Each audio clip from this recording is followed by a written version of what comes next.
Hi, everyone. Welcome back to Mad Barn Academy. And if you're new here today, then welcome. We hope to earn your subscription today.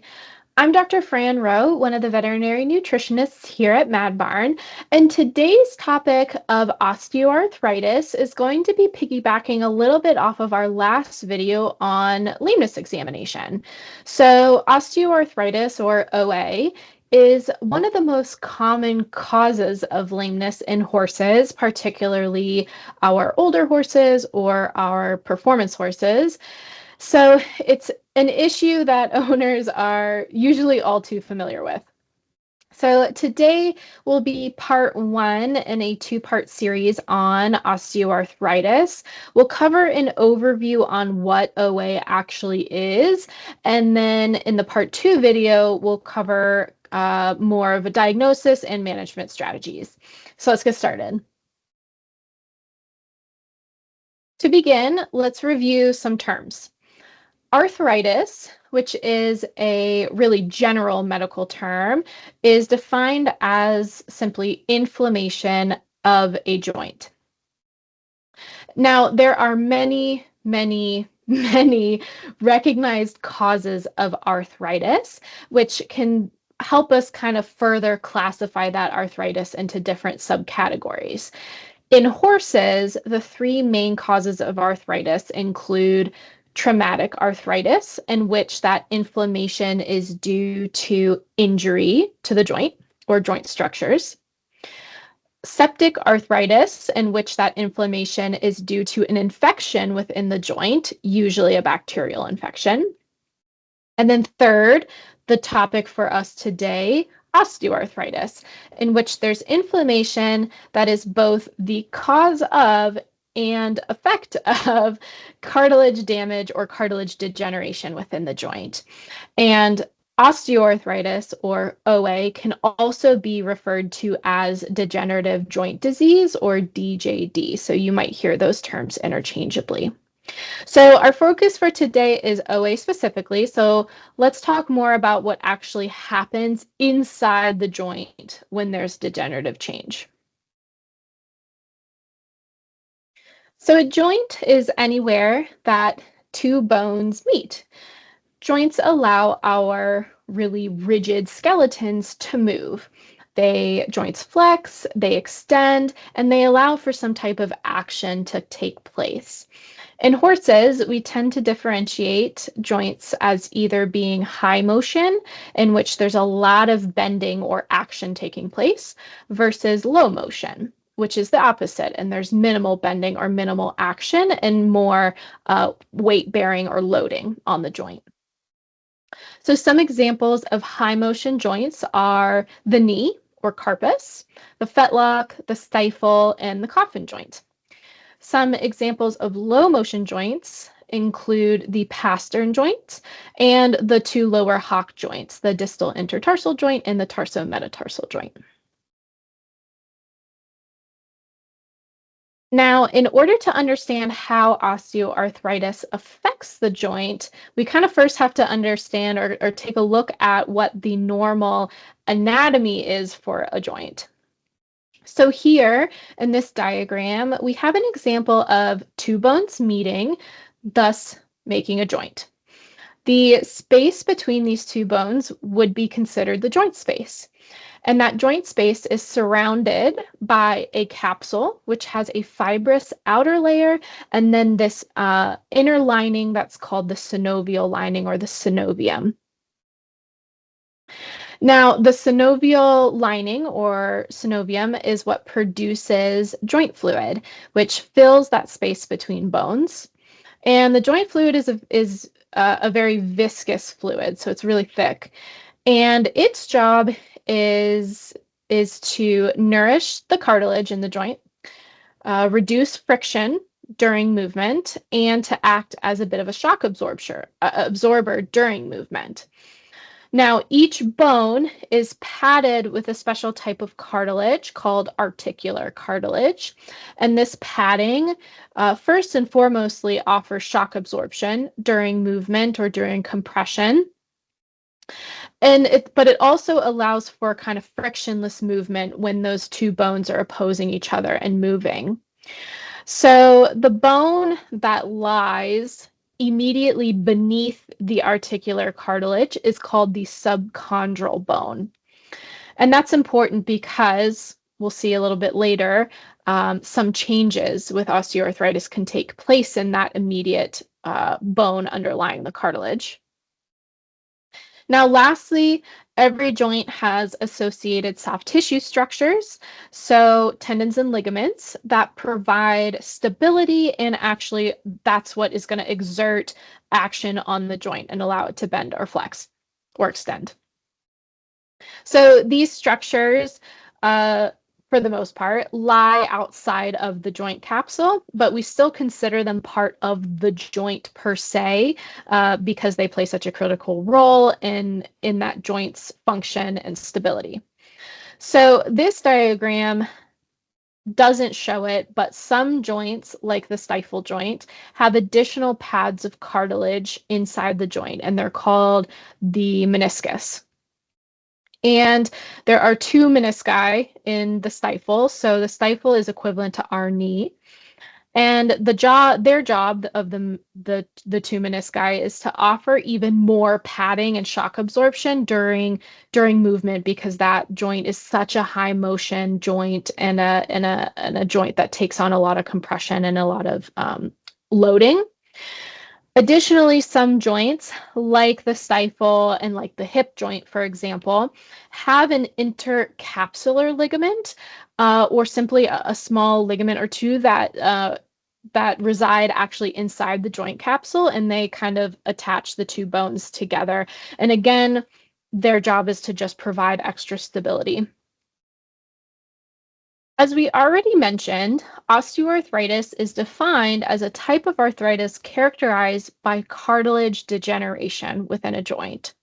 However, it is important to realize that the degenerative process of osteoarthritis actually ends up involving all the components of the joint. So yes, it's the cartilage that helps give osteoarthritis its definition, but ultimately a joint that is suffering from this degenerative change or suffering from osteoarthritis is going to undergo degenerative change kind of throughout.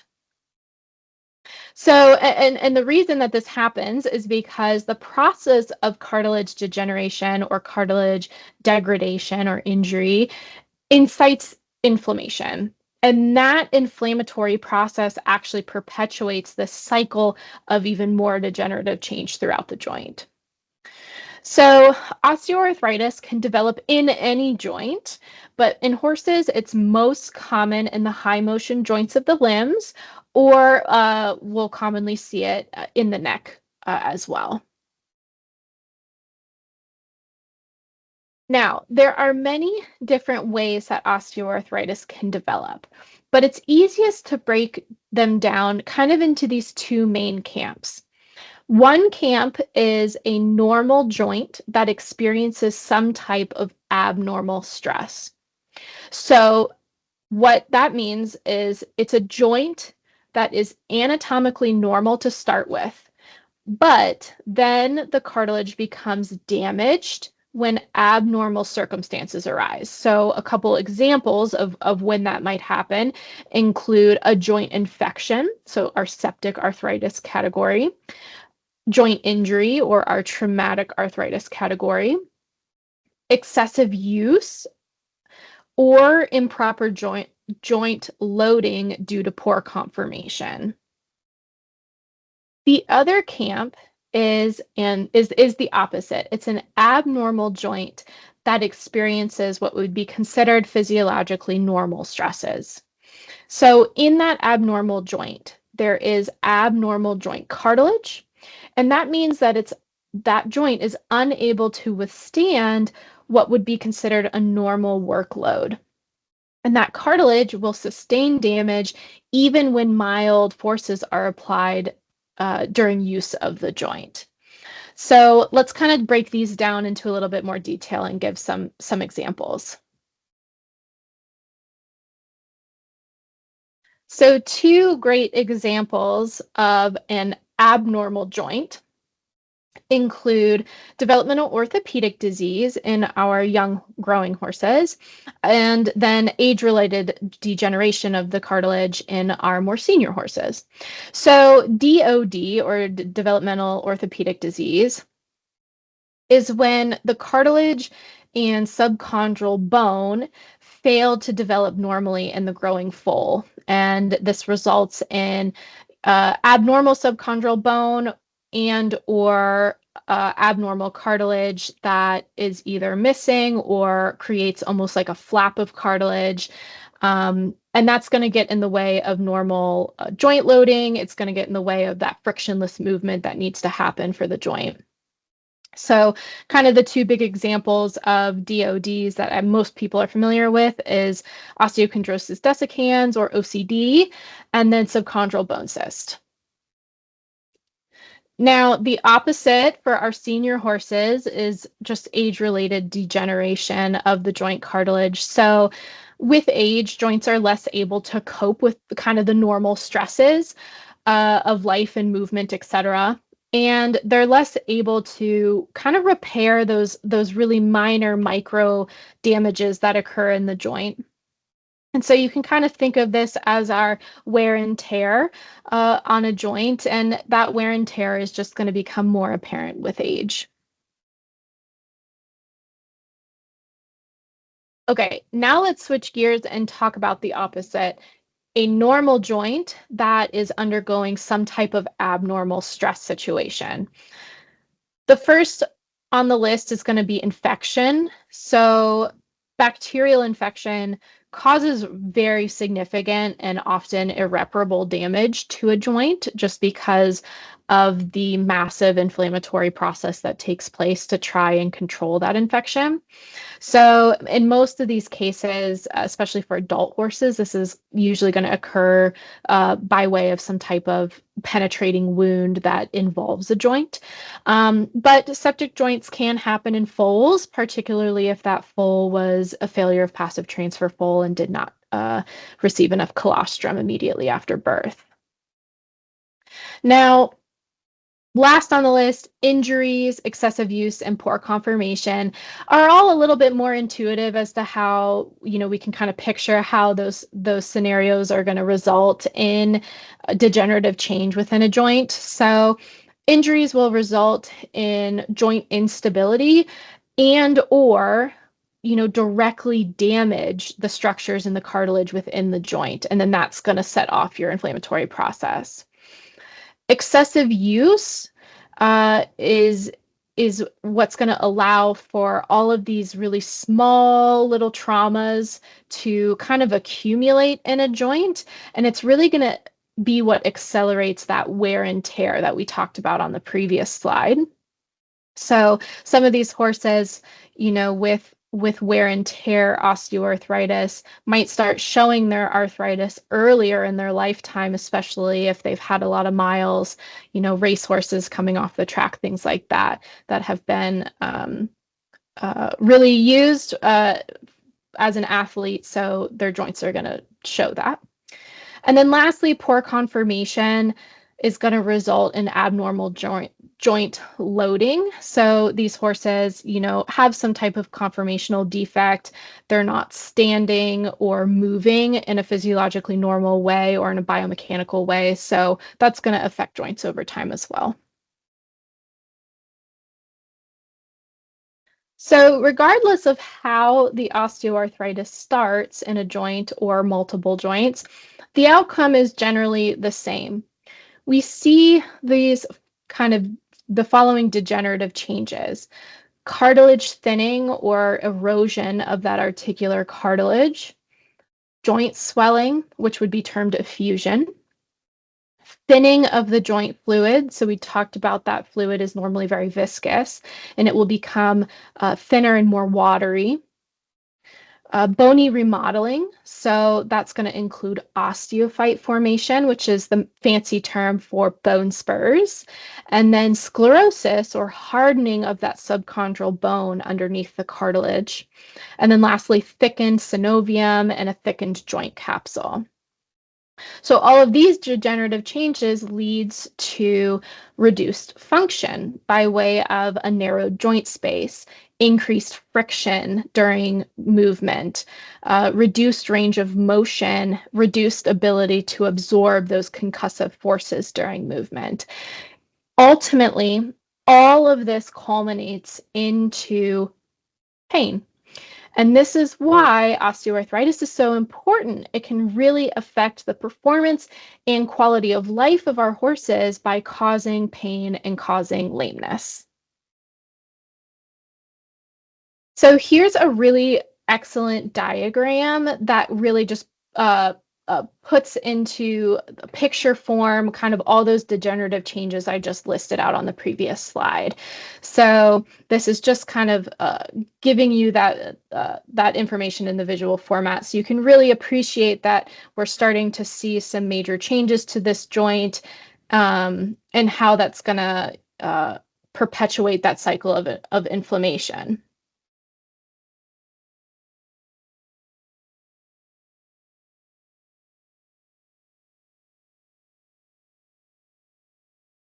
The real challenge with osteoarthritis is that it's this cycle of degeneration that feeds into itself. So these degenerative changes incite inflammation, which leads to more degenerative change, which leads to more inflammation, and so on.